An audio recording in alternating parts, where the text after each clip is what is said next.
We are all familiar with the saying, if you don't eat your food as your medicine, you will have to eat your medicine as food.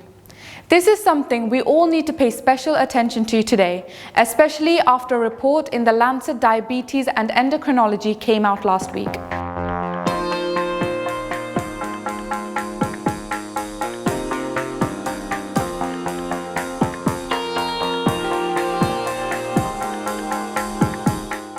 A study was carried out involving 113,000 people from 31 states by Dr. Mohan's Diabetes Specialty Center, and results demand our attention. It shows that 11.4% or 101 million people in India have diabetes, and abdominal obesity is at 39.5%.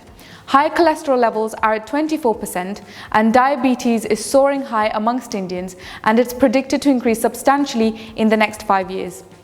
40% of Kerala alone is diagnosed with abdominal obesity, and more than 60% of people with pre-diabetes end up converting to diabetes in the next 5 years. Dr. R.M. Anjana warns us of a ticking time bomb. The food we consume now is killing us day by day. The basic problem is that we consume more than we burn.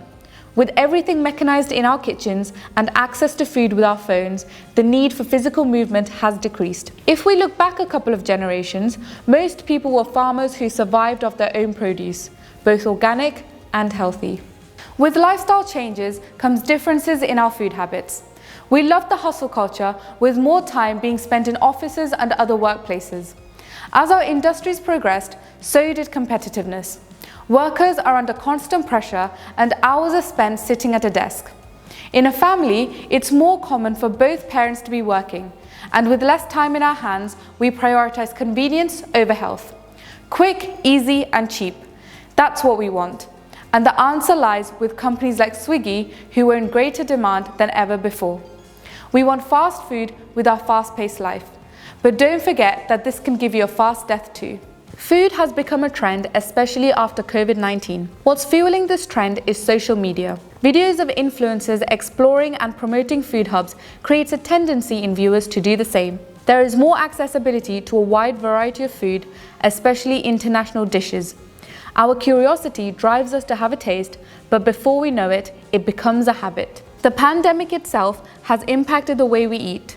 With no school and a majority of us working from home, our routines took a U-turn with late starts to the day and midnight meals. Many of us also turned to indulge in comfort foods during this difficult time.